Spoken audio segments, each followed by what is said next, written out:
Hello, Prevent-A-Thon 7. My name is ProPokenoob, and thank you very much for coming out and supporting us while we were raising money for Little Warriors. Joining me at the moment are two of the wonderful people who have made Crescent Prism, the game, possible. Can you both introduce yourselves, please? Let's start with Sergeant. Hi, I'm Sergeant or Sgt M, and I'm the lead developer of Torch60 and of the game Crescent Prism. How is everybody today? I'm doing okay. How are you? I'm doing pretty good. Awesome. And Andrew, if you could introduce yourself. So I am I go by Special Agent Ape in the game, and I am the composer for Crescent Prism, the music composer. Well, thank you very much for both of you joining me today. This game looks very, very, very retro. And I say that as someone who grew up at the time where like retro was kind of normal, I guess. I don't know. So I'm very curious to hear from you kind of how the development of this game has gone, because I was reading a little bit of the page on Itch.io, and it seems like this game has gone through a very roller coaster of developmental cycle, which ended up being quite possibly one of the most exciting things that you both kind of tout when it comes to the Itch.io page. Yeah, it's funny that you refer to it as kind of a retro game because considering that the game was started development in 2017, depending on what your definition of retro is, the game itself could be, retro in like the modern sense. But yeah, we To be started fair, the it game. looks like a game that's bound from Earth inspired. You know what I mean? Like it looks like it could have been back like in the 90s. I could have played that as a kid. Wow. Yeah, it was. Yeah, we started the game in 2017 after we finished another game, Soma Spirits, which was also made in the same engine. And you are right that it is a very I tend to avoid the term, retro inspired in certain senses, but it does take a lot from, the games that I grew up with and that Andrew grew up with as well. You know, I wasn't quite an 80s kid, but I was definitely a 90s kid. And I grew up with a lot of like the NES and Super NES RPGs. And a lot of that, especially the game that you referenced, it was also a big inspiration for the game, as well as uh, really the biggest inspirations from my side of things. I'll let Andrew talk about his inspirations as well, but my side of things were primarily, Dragon Quest V in particular. That was one of my favorite RPGs growing up, as well as the Mother series, and I would say in that order was like the inspirations for the game. And Andrew, I guess The, you have similar inspirations when it comes to making music, as you know, that definitely um, drives the narration so of the the game two, as the well. two of us the two of us met on an Earthbound fan site. Oh. Um, so very much Earthbound inspired. But I am very much like a Rareware kind of guy. I like Banjo Kazooie, Oh. like Donkey Kong. Um, So a lot of the stuff going on musically, it's kind of a little goofier Banjo Kazooie sounding, a lot of marimbas and stuff. Um, a lot more lighthearted, I guess. I guess Mhm. Dragon Quest is pretty lighthearted too, but at the time I wasn't super into Dragon Quest. Um, but yeah, so probably I'd say like musically, it's very much like more closer to Mother 3 inspired, Mhm. and a bit of Rareware Banjo Kazooie feeling. I mean, those are great games to take from as well, because like you said, it has very it has a very memorable beat to it, and uses some very cool instruments even and just beats to sort of, you know, give that background to what you're playing. So as in its current state right now, to my understanding, this is chapter 1 that people would be seeing throughout the marathon. Yes. So the game in its current state that people will be seeing at the marathon is the 2019 release of Chapter One. Um, the story behind that is we started the game around the time we finished our previous game, Soma Spirits. And it was going to be like a big, grand, like kind of going on the heels of Soma Spirits. But I think at the time it was a very, very ambitious project. And we worked on it together for about 2 years. And it ran into some issues with scope. Scope is a very easy thing to fall into, especially when you're new to development. You want to make really big, grand projects and, really shoot for the stars. And I think Crescent Prism was, thematically shooting for the stars, but it was also, one of those games that I think we approached it in a very different way than we decided to approach it later on. Would you like to hear about how we circled back to Crescent Prism later on? Oh, absolutely. All right.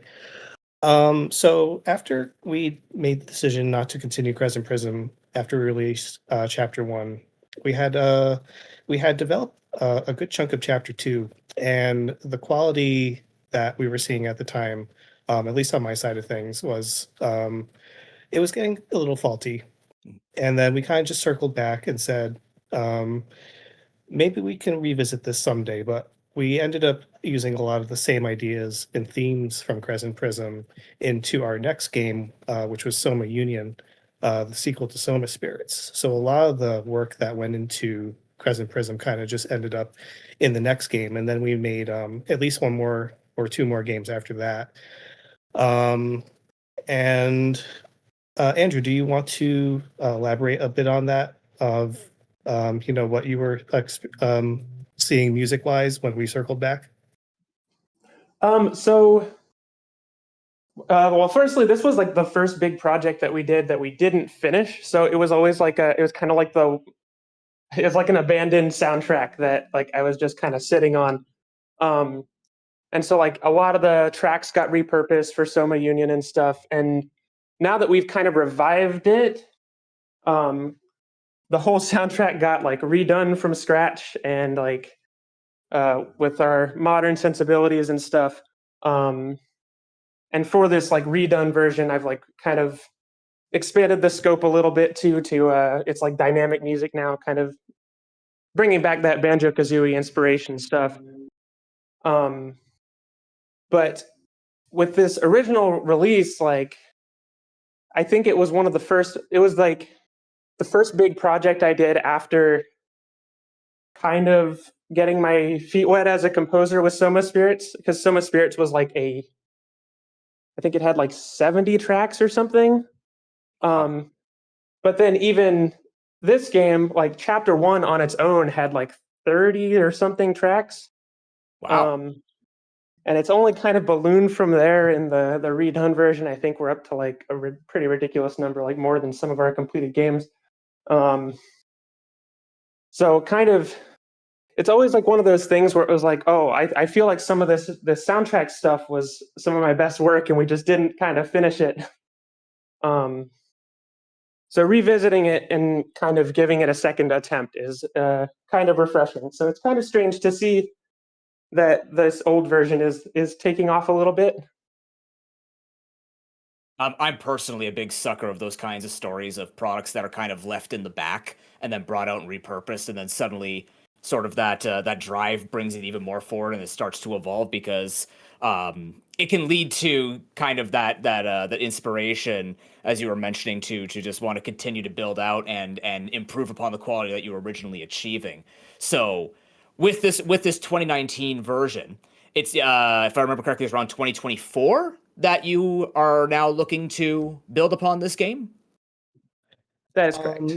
Yes, we had finished our latest game, which was Astro Hunter Zazma, that released in early 2024.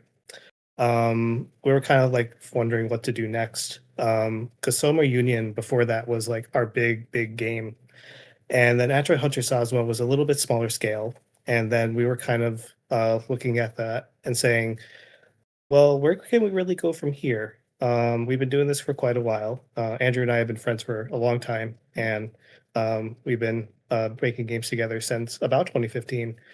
And we were kind of, after 10 years of doing it, we were kind of like trying to find, what's something that we could do to build upon what we've done so far. And we decided, well, Crescent Prism, we never did finish that one. And, there seems to be people that want to see the story be told.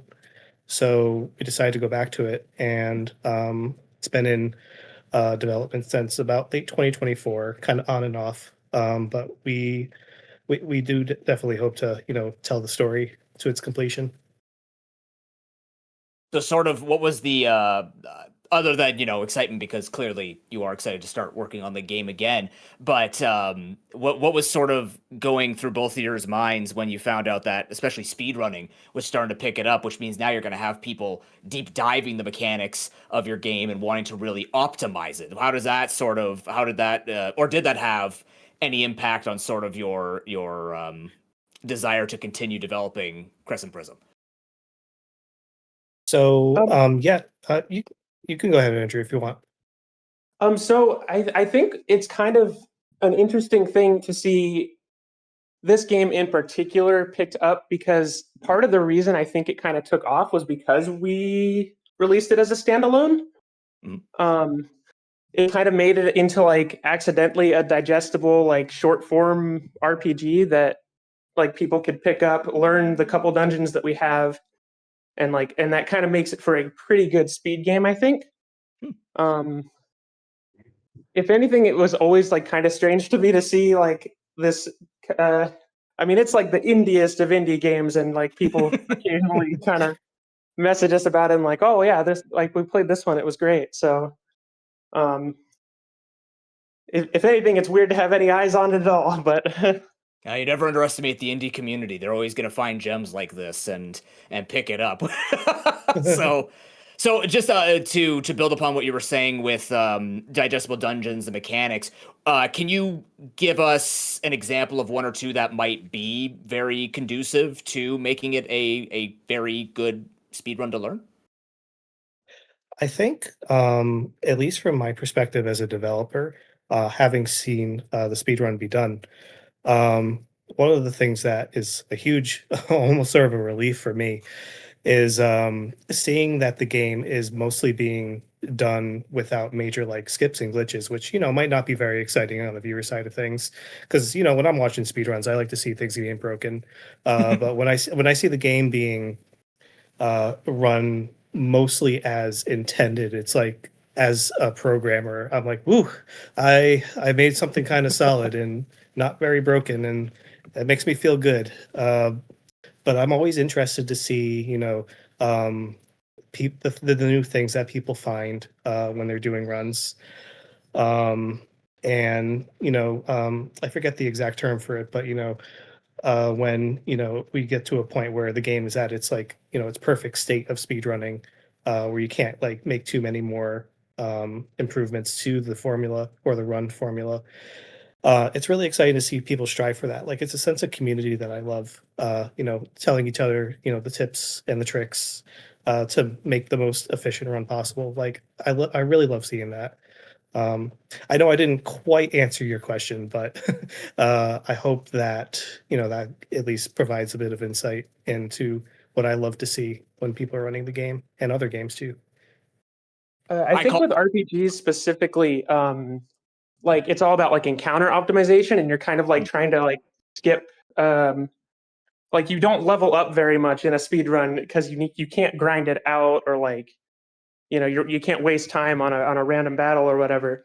And so I think that's kind of interesting because it probably leads to different strategies for bosses and stuff, or like creative solutions.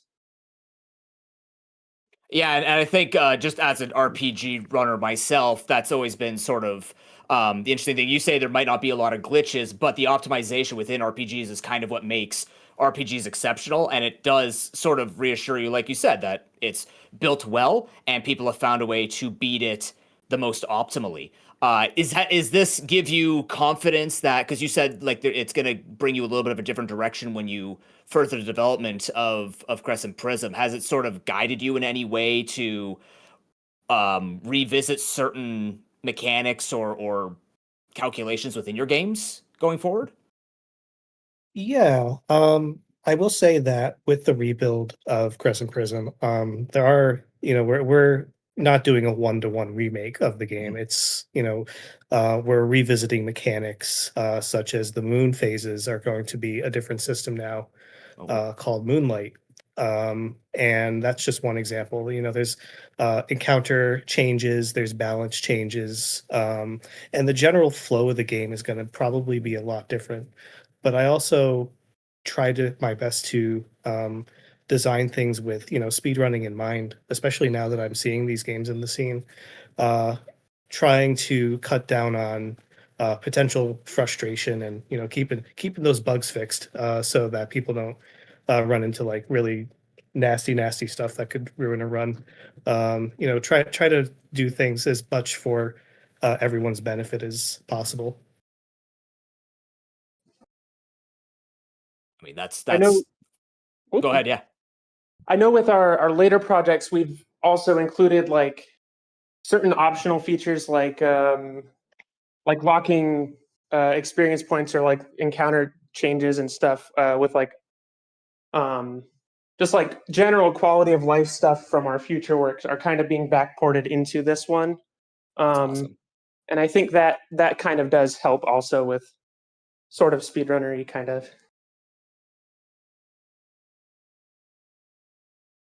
Our RPG runners are going to absolutely appreciate the lack of wrist pain. That's for sure. Trust me, the thumbs are, yeah.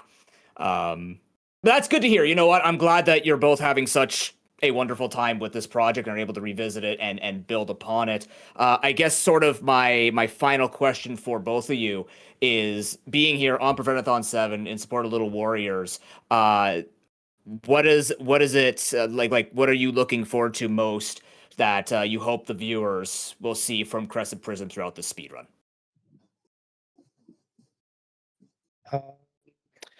I'm hoping.